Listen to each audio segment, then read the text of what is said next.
Viewers আসসালামু আলাইকুম। আজকে মানুষের সচরাচর যে রোগটা বেশি হয়ে থাকে সেই রোগের বিষয়ে আপনাদের সামনে কথা বলবো। সেই রোগটার নাম হচ্ছে গ্যাস্ট্রিক। এই গ্যাস্ট্রিক 1980 সালের আগে এত ছিল না। যখন সয়াবিন তেল ড্রামে ছিল তখন এত ছিল না। যখন বোতলজাত শুরু হইলো, প্যাকেটজাত খাবার, চিপস দোকানে আসতে শুরু করলো, তখনই গ্যাস্ট্রিকের প্রাদুর্ভাব বেড়ে গেল। গ্যাস্ট্রিক এটা একটা রোগের নাম।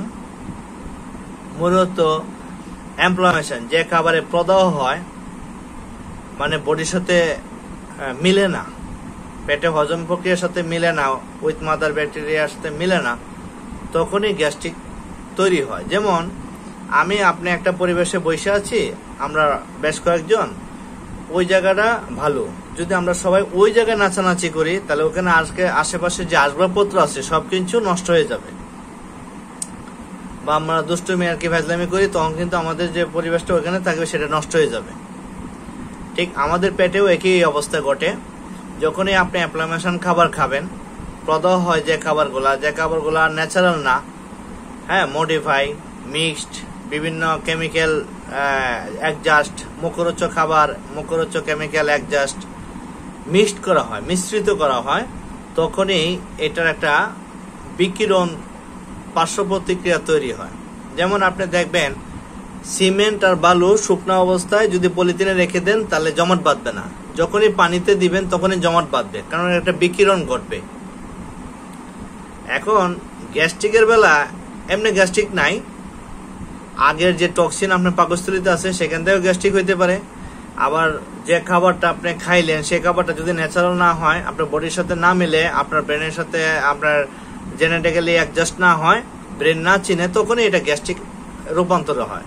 কারণ ওই খাবারটা যাওয়ার পরে ওখানে যে খারাপ ব্যাকটেরিয়া গুলো আছে এবং ভালো ব্যাকটেরিয়া এরা একটা যুদ্ধ করে, ফাইটিং করার পরে ওই পরিবেশটা নষ্ট হয়ে ওখানে বুদবুদ, মানে যে বাজে একটা বিকিরণ বা ক্রিয়া তৈরি হয় পাকস্থলীতে, সেটাই গ্যাস। ঠিক সেটা খালি পেটে হইলে সহজেই করা যায়, কিন্তু ভরা পেটে হইলে বেশি সমস্যা হয়। তখন এটা উপর দিকে উঠে আসে, তখন হার্টে এবং ব্রেনে অ্যাটাক করে।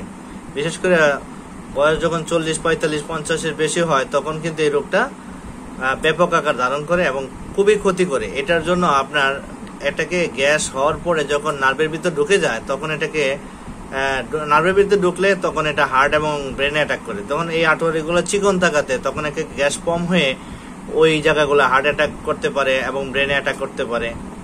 এবং ওখানে যে কোলেস্টেরলের যে মানে গুটলি জমা ছিল সেটা ব্রাস্ট হইতে পারে। ওই যে গ্যাস পাম্পটা ওই পর্যন্ত গেল, পরে উপরে যেতে পারে, নিচে যেতে পারে, তখন ব্রাস্ট হয়ে ব্লক নালি আটকায় যায়, এখানে ব্লক হইতে পারে। এগুলো যাই হোক অনেক বড় চিন্তা ভাবনা, কিন্তু প্রাথমিক যে চিন্তা ভাবনা যে গ্যাস্ট্রিক কেন হয়। গ্যাস্ট্রিক হয় আপনার পেটে যদি আপনি অ্যাসিড কমে যায়, প্রদাহ বেড়ে যায়, পিত্তরস কম আসে এবং খারাপ ব্যাকটেরিয়া বেড়ে যায়। আর যে খাবার বডি চিনে না সেই খাবার খাইলে গ্যাস্ট্রিক হইতে পারে। এই যে রমজান মাস আমাদের জীবনে আসে, তখন কিন্তু আপনি যদি স্বাভাবিক ভালো খাবার খান তাহলে কিন্তু গ্যাস্ট্রিক থাকবে না, এবং শরীরে যদি প্রোবায়োটিক খাবার খান উইথ মাদার ব্যাকটেরিয়া ডেভেলপ করবেন, গ্যাস্ট্রিক থাকবে না। কিন্তু রমজান মাসে যে সমস্যাটা সবার চোখের সামনে আসে সেটা হচ্ছে যে রোজা রাখলে গ্যাস্ট্রিক হয়। আসলে রোজা রাখলে গ্যাস্ট্রিক হয় না। রোজা তো মানুষকে পরিপূর্ণ সুস্থতা দেয়, কিন্তু রোজা রাখার কৌশল আছে। রোজা রাখতেও হবে গ্লুকোজ ছাড়া, রোজা রাখতেও হবে, ইফতার করতেও হবে গ্লুকোজ ছাড়া আর বাজা বোনা ছাড়া। ইনফ্লামেশন হয় যে সব খাবারে অক্সিজেন থাকে না, কার্বন ডাইঅক্সাইড থাকে, বুদবুদের মাধ্যমে অক্সিজেন বের হয়ে যায়, খাবারের প্রাণ শক্তি নষ্ট হয়ে যায়, সেসব খাবারে তো মানে গ্যাস্ট্রিক হবেই। মূলত রোজা রাখলে মানুষ আরো সুস্থ হয় 99%, কিন্তু সেখানে উল্টা। কারণ কি, আপনি প্রতিনিয়ত প্রত্যেক দিন ইফতারিতে ভাজা বোনা খাইতেছেন, কিন্তু আপনার পেটটা একটা ল্যাবরেটরি। আপনি যদি বেশি না ফার্স্ট রোজা থেকে 5 দিন যদি আপনি গ্যাস ভাজা পোড়া না খান, প্রোবায়োটিক খাবার বাড়িয়ে দেন এবং স্বাভাবিক আপনি যে আগে যে ভাত খাইতেন সেটাও যদি খান, তাও গ্যাস্ট্রিক হবে না। কিন্তু গ্যাস্ট্রিকটা হবেই যখনই ডুবো তাহলে ভাজা পোড়া খাবেন এবং সয়াবিন তেলে প্রচুর হ্যাক্সিন দেওয়া থাকে, হাইড্রোক্সাইড দেওয়া থাকে, এগুলো কিন্তু শরীরে প্রচুর বিকিরণ ঘটে। আর এখন তো ফার্মের খাবারে প্রচুর কেমিক্যাল আছে, রিয়াকশন হয়, এটা আপনারা সবাই জানেন। তো ভিউয়ার্স, আসলে আমরা নিজেরাই ডাক্তার, যদি একটু চেষ্টা করি। কিরকম? একদিন এইভাবে খায় দেখলাম কি হয়, আরেকদিন পেঁপের জুস, পেঁপে সিদ্ধ করে প্রোবায়োটিক টক দিয়ে ভাত খায়া, আপেল সিডার ভিনেগার খায়া, নারিকেল খায়া, বাদাম খায়া, ডিম খায়া দেখলাম কিরকম হয়। ওই যে আমার ডায়াবেটিসের মতো আর কি, যে আপনি এটা খাইলে কতটুকু সুগার আসে, এটা খাইলে কতটুকু আসে না। আপনার পেটটা কিন্তু একটা ল্যাবরেটরি। আপনি একদিন এই ধরনের খাবার খায় যদি দেখেন গ্যাস্ট্রিক হয় না, খাবেন না। আর এই ধরনের খাবার খাওয়ার পরে যদি গ্যাস্ট্রিক হয়, তাহলে এই খাবারটা খাবেন না। যে খাবার খাইলে গ্যাস্ট্রিক হয় না সেটা খাবেন, আর যেটা খাইলে হয় এটা খাবেন না। ভিউয়ার্স, আমাদের পেট তো কথা বলতে পারে না, আমাদের অর্গান তো কথা বলতে পারে না, আমাদের আন্ডারস্ট্যান্ড কথা বলতে পারে না। এটা তাদের যে সিমটম, মানে তাদের দেখা, কর্ম ক্রিয়া দেখে আমাদেরকে বুঝতে হবে। আপনার ডেক আছে, অ্যাসিড আছে, প্রচুর আপনাকে বাতাস উপর দিয়ে এবং নিচে দিয়ে বের হইতেছে, তখন আপনি বুঝতে হবে যে এটা আমার সমস্যা, খাদ্যে রিয়াকশন হয়েছে, তখন এখান থেকে আপনি বিরত থাকবেন।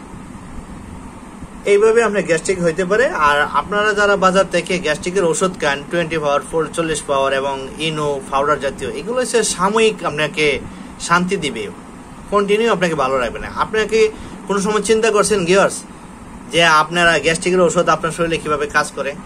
আপনি যখন এই গ্যাস্ট্রিকের ওষুধটা খাবেন, ওমিপ্রাজল জাতীয় ওষুধটা খাবেন, তখন কি হয়, এই ওষুধটাকে পাকস্থলীতে যায় আর খাদ্য মানে পিত্তথলির যে মুখমণ্ডল আছে ওইখানে গিয়ে প্রলেপ দিয়া পিত্তরস বাইরেতে মানে প্রতিবন্ধকতা তৈরি করে। পিত্তরস যখন বের হয় না, তখন পেটটা রিল্যাক্স থাকে। যখনই এখান থেকে অ্যাসিড বের হয়, তখন এই উপকারী ব্যাকটেরিয়া এবং খাবার ব্যাকটেরিয়া দৌড়াদৌড়ি করে, কারণ অ্যাসিডের সাথে তাদের একটা হয় না। অ্যাসিডটা যখন বন্ধ করে দেয়, তখন তারা নীরব হয়, হ্যাঁ, ওই ব্যাকটেরিয়াগুলো, তখন আপনার কাছে রিল্যাক্স মনে হয়। কিন্তু আসলে কি, যারা গ্যাস্ট্রিকের ওষুধ কন্টিনিউ খায়, তাদের কিন্তু আইবিএস এর সমস্যা হয়, কারণ খারাপ ব্যাকটেরিয়াগুলা গ্রো করে আর ভালো ব্যাকটেরিয়াগুলো মরে যায়। হ্যাঁ, কারণ ওই পিত্তরস এবং ভালো ব্যাকটেরিয়া আর দুজনের সহায়ক, কিন্তু পিত্তরস যদি বের হইতে না পারে, তখন কিন্তু খারাপ ব্যাকটেরিয়া গ্রো করে পিত্তরস খারাপ ভালো ব্যাকটেরিয়া দুর্বল হয়ে যায়, তখন কিন্তু আপনার পেটে আইবিএস হবে, শরীরে চুলকানি হবে, অ্যালার্জি হবে, অ্যাজমা হবে, সর্দি, জ্বর, কাশি, এগুলো সবই কন্টিনিউ লাগেই থাকবে।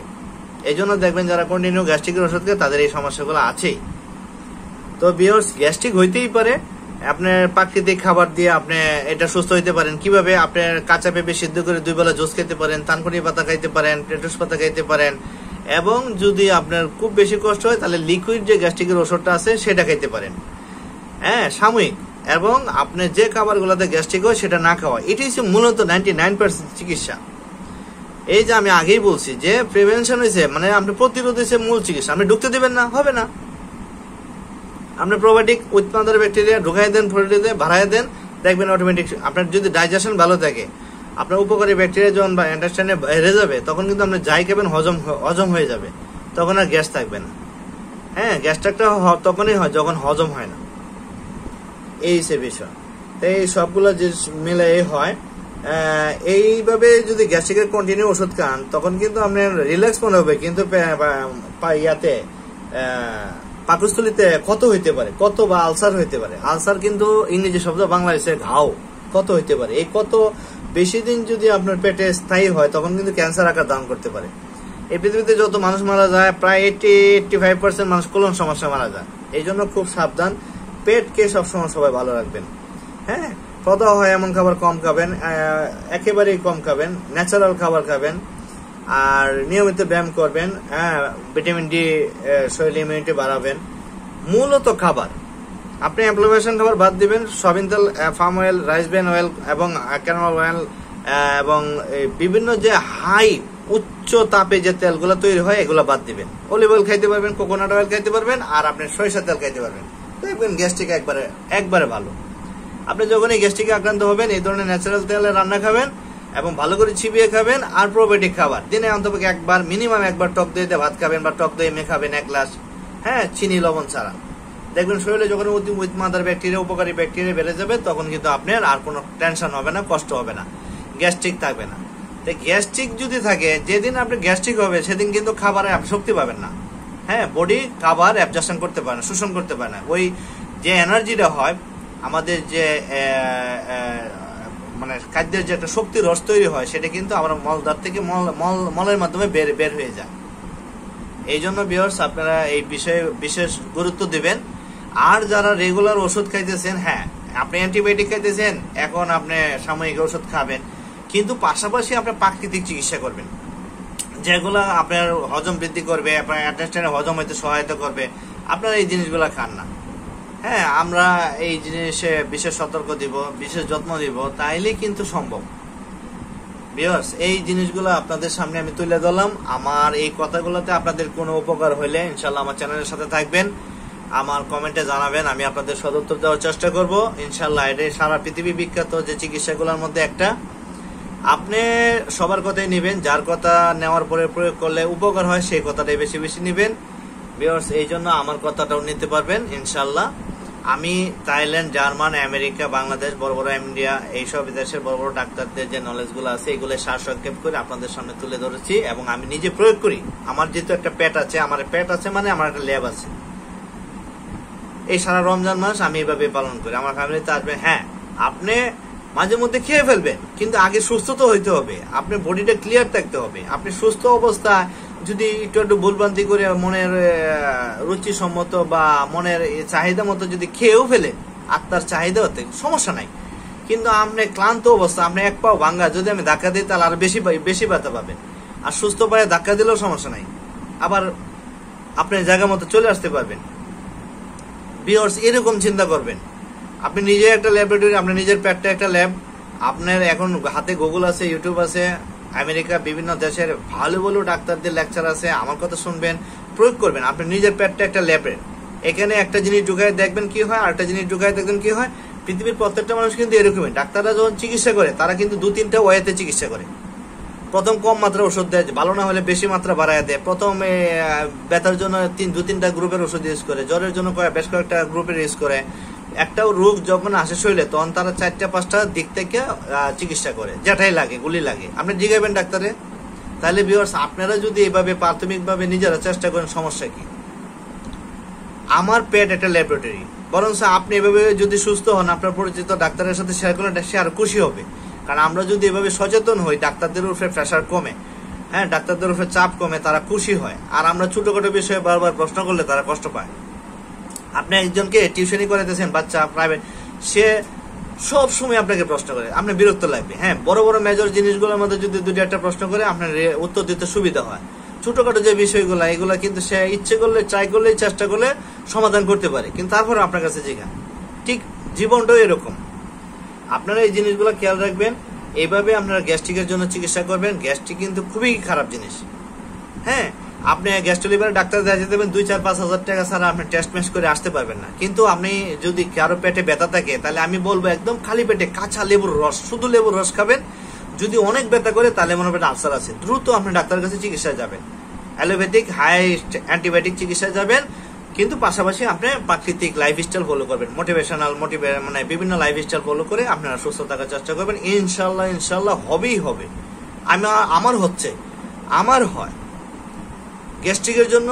আপনার মলদার থেকে শুরু করে যত রোগ আছে ভিতরে, সকল রোগ গ্যাস্ট্রিকের জন্য হয়। প্রাথমিক ধাপ, গ্যাস্ট্রিক না করলে 60টা রোগ হবে না শরীরে।